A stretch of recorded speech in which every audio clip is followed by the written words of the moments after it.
Assalamualaikum warahmatullahi wabarakatuh. Kami dari kelompok 11 yang beranggotakan saya Ahmad Burhan Zuhardin dan Hilda Anggun Faizah di mata kuliah pembelajaran PAI untuk difabel dengan dosen pengampu Ibu Farida Isroani.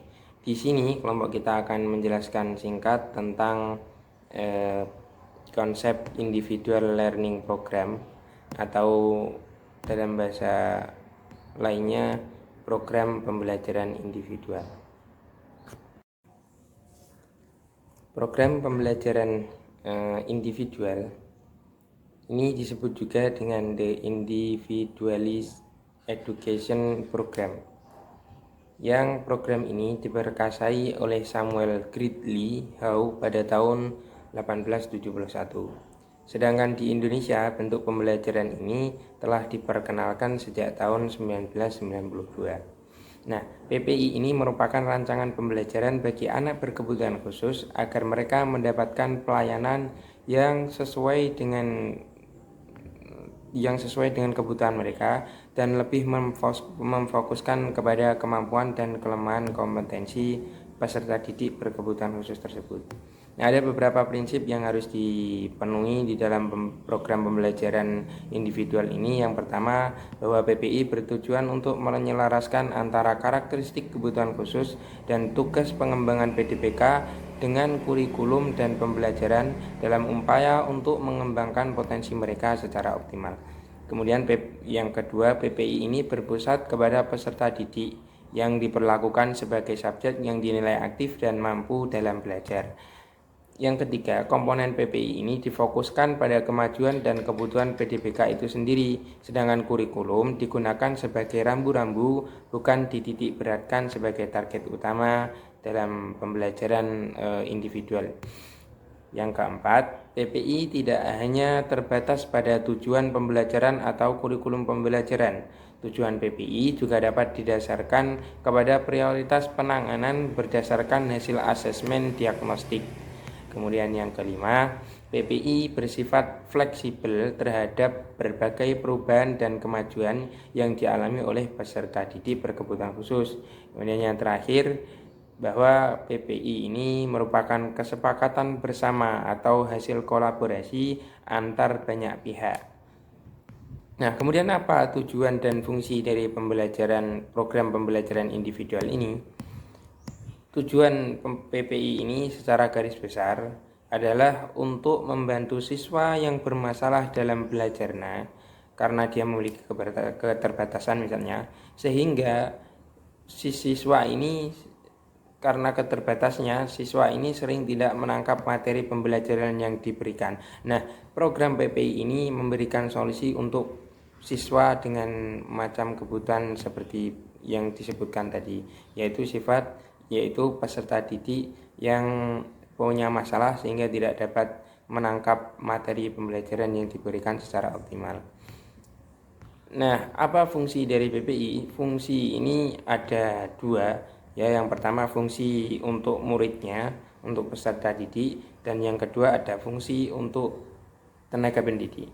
Nah, untuk peserta didik setidaknya ada 3 fungsi yang bisa didapatkan oleh peserta didik. Yang pertama yaitu menjamin setiap peserta didik berkebutuhan khusus agar memiliki program yang disesuaikan dengan kebutuhannya untuk mempertemukan karakteristik kebutuhan khusus mereka dengan kurikulum dan tujuan pembelajaran.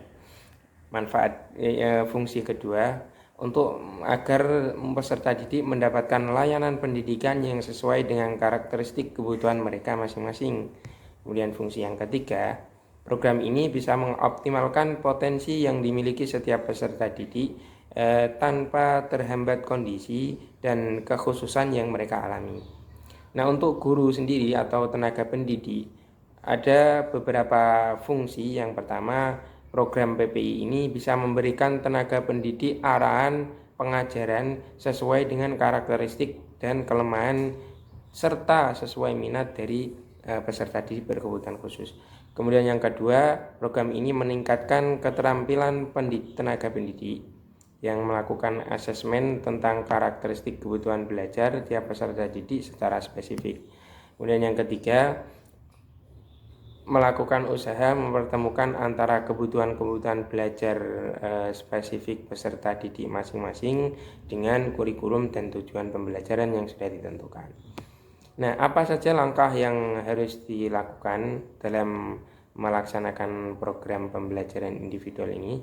Ada beberapa tahap yang harus dilalui. Yang pertama yaitu tahap perencanaan PPI. Nah, di tahap perencanaan ini yang pertama adalah pembentukan tim PPI atau tim program pembelajaran individual. Nah, tim ini nantinya bertanggung jawab untuk membuat rancangan PPI. Tim ini idealnya terdiri dari pihak satuan pendidikan, bisa kepala sekolah atau kepala madrasah, tenaga pendidik bidang studi, guru pendidikan atau guru pembimbing khusus, dan juga dari pihak selain pihak satuan pendidikan juga harus terlibat, misalnya orang tua, tenaga profesional yang terkait itu juga harus terlibat. Nah, tenaga ahli yang dimaksud ini bisa dokter anak, dokter spesialis, dan lain-lain.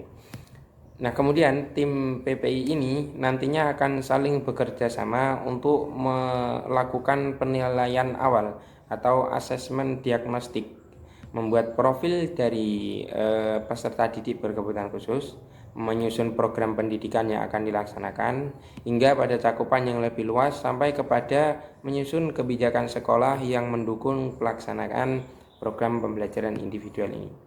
Nah, setelah pembentukan tim selesai, maka kita lanjut lagi untuk tahap yang selanjutnya, yaitu melakukan asesmen diagnostik. Nah, sebelum mengaplikasikan rancangan PPI pada peserta didik berkebutuhan khusus, tim penyusun yang sudah dibentuk tadi perlu mengetahui aspek-aspek yang menjadi kekuatan dan kelemahan dari peserta didik. Nah, bagaimana cara mengetahui? Nah, caranya dengan melakukan asesmen diagnostik. Nah, asesmen yang dilakukan terhadap PDPK ini umumnya meliputi beberapa aspek, yaitu aspek belajar, aspek sosio-emosional, aspek komunikasi, dan aspek neuromotor. Nah, aspek-aspek tersebut biasanya yang dilakukan asesmen di peserta didik berkebutuhan khusus. Nah, tujuan utama dari asesmen diagnostik adalah sebagai alat identifikasi awal atau screening pada peserta didik berkebutuhan khusus. Tujuan lainnya adalah sebagai dasar dalam penentuan program pembelajaran dan penilaian pembelajaran atau asesmen, baik asesmen yang formatif atau asesmen yang sumatif. Nah, langkah-langkah melakukan asesmen secara umum dapat dilakukan oleh tenaga pendidik kelas ataupun tenaga pendidik mata pelajaran. Nah, caranya ada beberapa, di antaranya satu, penyusunan instrumen asesmen. Nah, beberapa langkah kegiatan yang perlu diperhatikan dalam penyusunan instrumen asesmen antara lain sebagai berikut. Yang pertama, identifikasi. Identifikasi merupakan langkah awal yang penting dilakukan sebelum membentuk pembelajaran yang sifatnya individual ini. Nah, tujuan identifikasi adalah menemukan adanya kelainan atau kesulitan yang kemudian akan dijadikan dasar untuk menentukan langkah-langkah yang selanjutnya. Nah, kemudian setelah dilakukan identifikasi, maka harus menetapkan tujuan dari asesmen. Nah, tujuan asesmen ini menekankan pada aspek kekuatan dan kelemahan peserta didik dalam bidang tertentu. Kemudian untuk setelah menetapkan tujuan asesmen, ada lagi yaitu untuk mengembangkan alat dan instrumen asesmen.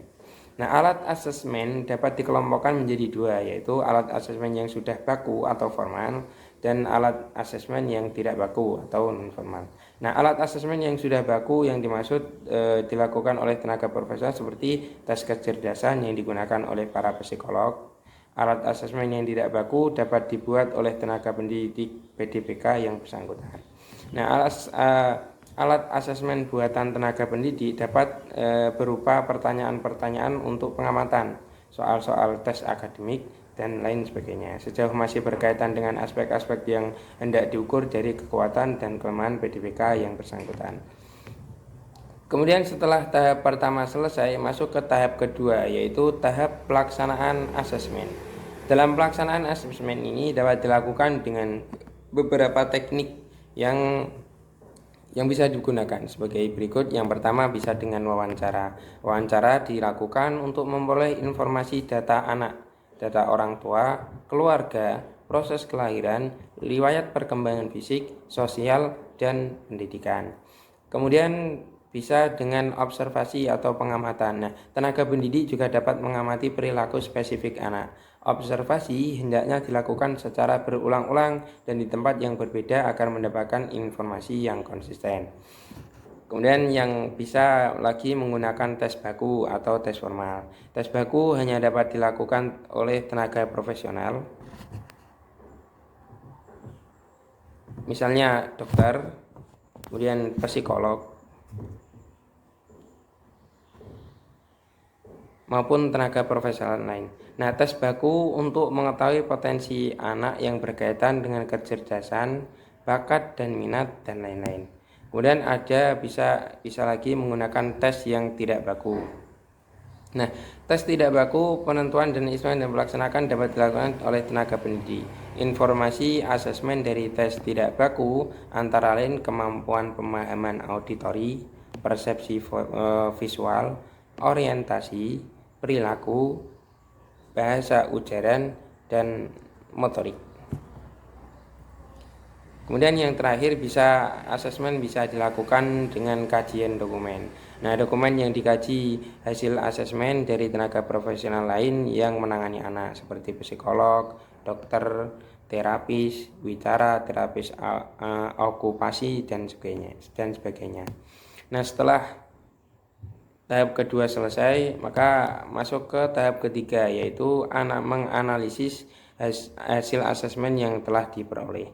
Nah, berdasarkan data hasil asesmen, langkah selanjutnya adalah menuangkan analisis hasil asesmen dan rekomendasi penanganan PDBK ke dalam bentuk rancangan PPI, rancangan pembelajaran program pembelajaran individual. Nah, rancangan PPI itu sendiri dengan mencantumkan beberapa hal sebagai berikut. Yang pertama, deskripsi kondisi peserta didik. Isi dari deskripsi biasanya meliputi riwayat tumbuh kembang, riwayat gangguan dan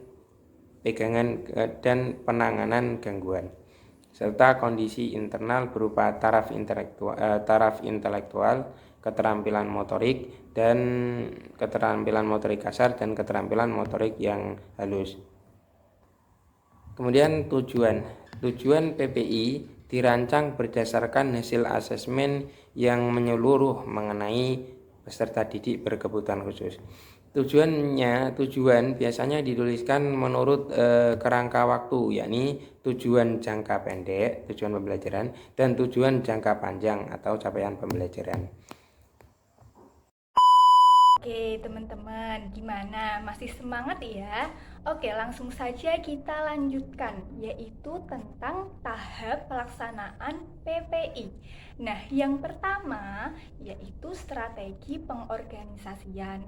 Dalam proses pelaksanaan PPI, kegiatan pembelajaran harus menggambarkan cara setiap tujuan pembelajaran dapat dicapai.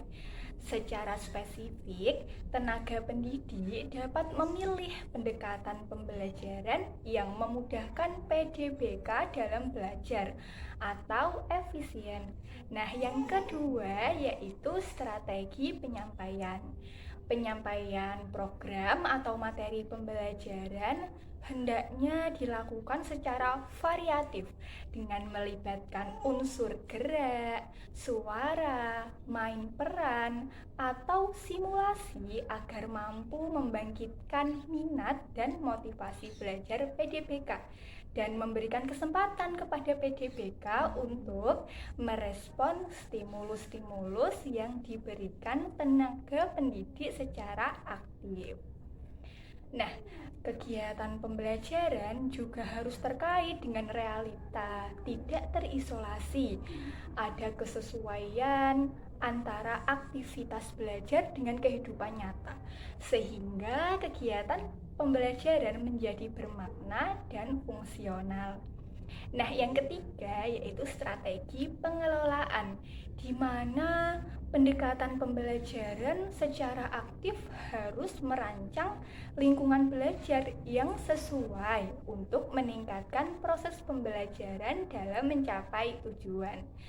Lingkungan belajar ini meliputi materi, media, dan aktivitas pembelajaran. Kegiatan pembelajaran dalam konteks PPI dapat dilakukan dalam 3 setting, yaitu yang pertama individual, di mana seorang tenaga pendidik mengajar seorang peserta didik. Yang kedua, kelompok kecil, di mana seorang tenaga pendidik mengajar 2 atau 3 orang peserta didik dalam satu kelompok. Nah, yang ketiga, kelompok besar atau klasikal, di mana seorang tenaga pendidik mengajar 5-12 orang peserta didik bersama-sama dengan anak-anak pada umumnya. Teman-teman, setting layanan disesuaikan dengan kondisi, kemampuan, dan tujuan pembelajaran. Misalnya, untuk melatih kontak mata, tenaga pendidik mengajar peserta didik berkebutuhan khusus secara individual. Untuk melatih gerak motorik kasar, PDBK dapat belajar dalam kelompok kecil atau besar. Dan untuk belajar kesenian seperti musik, suara, atau lukis, peserta didik berkebutuhan khusus dapat dilayani secara klasikal. Pembahasan yang kedua yaitu terkait tahap asesmen formatif dan sumatif serta tindak lanjut. Pada tahap ini ada 2 kegiatan pokok yang perlu dilakukan, yaitu peninjauan dan pelaporan. Peninjauan dan pelaporan. Peninjauan dilakukan untuk menentukan kelayakan dan keefektifan sebuah program dibandingkan dengan kemampuan peserta didik berkebutuhan khusus. Tahap peninjauan program merupakan dasar untuk membuat rancangan PPI siklus berikutnya. Jadi, jika ternyata hasil dari asesmen diperoleh bahwa tujuan jangka pendek atau tujuan pembelajaran tidak tercapai, maka tindak lanjut yang dilakukan penyesuaian di tengah program berlangsung. Nah, hal ini berarti tujuan yang dirancang dalam PPI kurang realistis, atau dapat pula penerapan strategi tidak sesuai dengan kebutuhan PDBK. Nah, jika ternyata hasil dari asesmen diperoleh bahwa tujuan jangka pendek atau tujuan pembelajaran dan jangka panjang atau capaian pembelajaran itu tercapai, maka tindak lanjut yang dilakukan adalah perumusan rancangan PPI siklus selanjutnya. Seperti itu, teman-teman. Oke, kita lanjut tentang komponen PPI. Ada 6 komponen PPI yang harus tercantum dalam rancangan PPI. Apa saja kira-kira? Nah, yang pertama yaitu karakteristik peserta didik berkebutuhan khusus. Karakteristik PDBK yang dimaksud ini seperti apa? Karakteristik yang dimaksud adalah kondisi awal PDBK, mencakup semua aspek yang terkait keberlangsungan kegiatan belajar mengajar di kelas. Misalnya, gambaran mengenai kemampuan akademik, tingkat kemampuan berkomunikasi, kemungkinan adanya pola perilaku khusus, gambaran mengenai keterampilan untuk menolong diri sendiri dalam kehidupan sehari-hari, hingga bakat vokasional. Nah, komponen yang kedua yaitu tujuan. Tujuan PPI biasanya dituangkan berdasarkan kerangka waktu yang terbagi atas tujuan jangka pendek dan tujuan jangka panjang. Nah, apa itu tujuan jangka pendek dan tujuan jangka panjang? Tujuan jangka panjang Tujuan jangka panjang dituangkan dalam kurun waktu 1 tahun ajaran. Namun, tujuan jangka panjang dapat dipecah ke dalam beberapa tujuan jangka pendek. Nah, tujuan jangka panjang dalam pedoman ini adalah capaian pembelajaran atau CP. Tujuan jangka pendek sekarang, apa itu tujuan jangka pendek? Ya, berorientasi pada kebutuhan peserta didik, disusun dan dikembangkan untuk mencapai kemampuan-kemampuan yang lebih spesifik, dapat diamati dan dapat diukur. Kurun waktu tujuan jangka pendek sesuai dengan kebutuhan masing-masing PDPK. Kalau tujuan jangka pendek ini dalam pedoman ini adalah tujuan pembelajaran atau TP. Komponen yang ketiga yaitu deskripsi tentang pelayanan pembelajaran, di mana deskripsi pelayanan pembelajaran meliputi sebagai berikut. Simak ya teman-teman. Yang pertama, materi yang diberikan. Yang kedua, metode yang digunakan untuk menyampaikan materi. Yang ketiga, media atau alat bantu pembelajaran apa yang digunakan untuk mempermudah pelaksanaan pembelajaran. Dan yang keempat, penanggung jawab PPI yang sudah dirancang. Komponen yang keempat yaitu waktu dan lamanya pemberian layanan. Nah, selain menentukan tujuan jangka panjang dan jangka pendek, waktu dimulainya kegiatan pembelajaran, durasi atau waktu yang dibutuhkan untuk memberikan pelayanan, dan estimasi waktu pencapaian tujuan yang telah ditetapkan merupakan hal-hal yang juga perlu dirumuskan dalam rancangan PPI ya teman-teman. Komponen yang kelima kira-kira apa? Iya, komponen yang kelima yaitu asesmen formatif dan sumatif. Dalam komponen PPI, penilaian atau asesmen formatif dan asesmen sumatif itu dirumuskan dengan menetapkan kriteria capaian dan prosedur penilaian. Kriteria yang menjadi acuan atau patokan bukan acuan norma, melainkan perbandingan capaian performa PDBK antara kondisi awal dengan sesudah pelaksanaan PPI. Sifat penilaian asesmen formatif dan sumatif adalah sebagai berikut, yaitu menyeluruh, berkesinambungan, merupakan tahapan yang berulang, dan kemajuan belajar diukur secara teratur dan periodik. Komponen yang keenam yaitu pelaksanaan PPI dalam pembelajaran, di mana pelaksanaan pembelajaran layaknya pelaksanaan pembelajaran pada umumnya terbagi menjadi 3 kegiatan, yaitu kegiatan pendahuluan, kegiatan inti, dan kegiatan penutup. Di kegiatan pendahuluan, tenaga pendidik menciptakan kesiapan belajar peserta didik dengan menumbuhkan motivasi atau perhatian mereka dengan memberitahu tujuan atau kemampuan yang diharapkan, materi yang akan diajarkan, alternatif belajar yang akan ditempuh, menunjukkan manfaat materi yang dipelajari, dan membuat kaitan belajar dengan meminta peserta didik mengemukakan pengalaman yang berkaitan dengan materi yang akan dibahas, teman-teman. Selanjutnya kegiatan inti, di mana pemilihan kegiatan inti dilihat dari cara tenaga pendidik memberikan materi. Ada 2 nih, apa kira-kira? Yang pertama yaitu peserta didik mempraktekkan tugas yang dipilih dengan bimbingan. Yang kedua, peserta didik mempraktekkan tugas yang dipilih tanpa bimbingan. Kalau isi dari kegiatan penutup kira-kira apa? Ya, secara garis besar adalah kegiatan yang bertujuan mengetahui pemahaman peserta didik terhadap materi yang disampaikan. Adapun beberapa strategi yang dapat dilakukan antara lain sebagai berikut. Ada dua. Yang pertama, peserta didik mempraktekkan keseluruhan tugas dengan kriteria yang ditetapkan.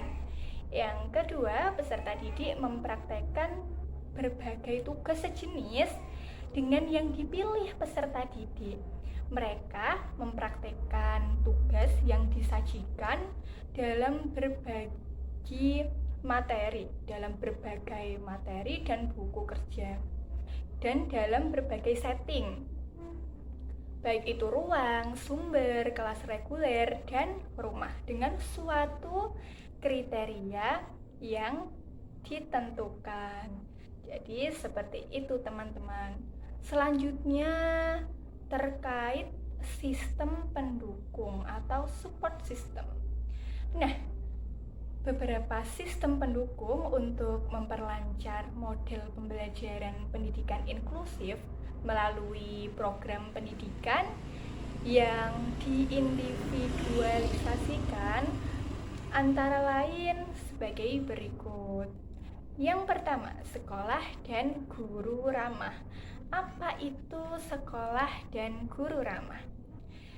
Sekolah ramah dan guru ramah adalah sekolah dan guru yang tidak diskriminatif terhadap kondisi kecerdasan, fisik, sosial, emosi, kepercayaan, ras atau suku, golongan keyakinan, serta memahami dan menerima keberagaman, mengutamakan pengembangan potensi siswa sesuai dengan bakat, minat, dan karakteristiknya.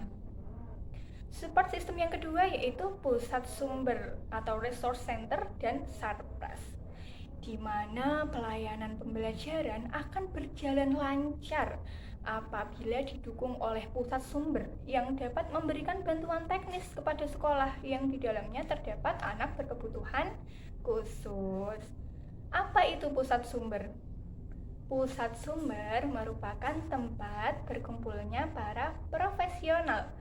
Nah, tugas dan fungsi pusat sumber adalah menyediakan guru pendidikan kebutuhan khusus yang profesional yang disebut sebagai guru kunjung atau itinerant teacher. Nah, tugas guru kunjung itu apa, teman-teman? Yaitu membantu guru sekolah reguler dalam melakukan asesmen dan merancang pembelajaran, serta memberikan layanan pendidikan kepada anak berkebutuhan khusus. Nah, di samping itu, pusat sumber juga menyediakan alat atau media belajar yang diperlukan untuk anak berkebutuhan khusus. Misalnya, penyediaan buku teks braille bagi tunanetra, memberikan pelatihan dan pendampingan tertentu bagi guru sekolah reguler, orang tua maupun anak berkebutuhan khusus. Nah, support system yang ketiga yaitu perluasan peran dan tugas SLB, tugas sekolah luar biasa, di mana dalam perspektif layanan pendidikan inklusif melalui model pembelajaran yang diindividualisasikan, peran dan tugas SLB adalah sebagai pusat sumber bagi sekolah-sekolah yang di dalamnya terdapat anak berkebutuhan khusus. Oleh karena itu, dalam pelaksanaannya, pemerintah provinsi atau kabupaten kota harus dapat mengkoordinasikan antara sekolah reguler yang mengembangkan pendidikan inklusif dengan sekolah luar biasa. Support system yang keempat yaitu kemitraan dengan lembaga berkait, meliputi Dinas Kesehatan, Depsos atau Dinsos, Depak atau Perindustrian, dan Hukum serta HAM atau Hak Asasi Manusia. Penyelenggaraan pendidikan inklusif akan semakin lancar dalam pelaksanaannya apabila sekolah mengembangkan kemitraan dengan lembaga-lembaga atau departemen-departemen terkait. Contohnya apa ini? Misalnya dengan Departemen Kesehatan, dalam pemeriksaan kesehatan fisik, Departemen Sosial dalam bantuan aksesibilitas, Departemen Perindustrian dalam mengembangkan kecakapan vokasional, Departemen Hukum dan HAM dalam perlindungan hukum. Nah, support system yang kelima yaitu dukungan orang tua, di mana dukungan orang tua dan kerjasama dengan sekolah itu sangat diperlukan untuk melayani kebutuhan belajar anak di sekolah. Dalam upaya apa? Dalam upaya optimalisasi kemampuan anak. Dan support system yang keenam yaitu kebijakan pemerintah pusat, provinsi, dan kabupaten atau kota. Teman-teman, kebijakan-kebijakan pemerintah, baik pusat, provinsi, maupun kabupaten atau kota, itu sangat diperlukan sebagai payung hukum dalam mengembangkan layanan pendidikan inklusif. Oke teman-teman, demikian yang dapat kami sampaikan terkait program pembelajaran individual. Kurang lebihnya kami mohon maaf ya. Sampai jumpa di lain waktu. Wassalamualaikum warahmatullahi wabarakatuh.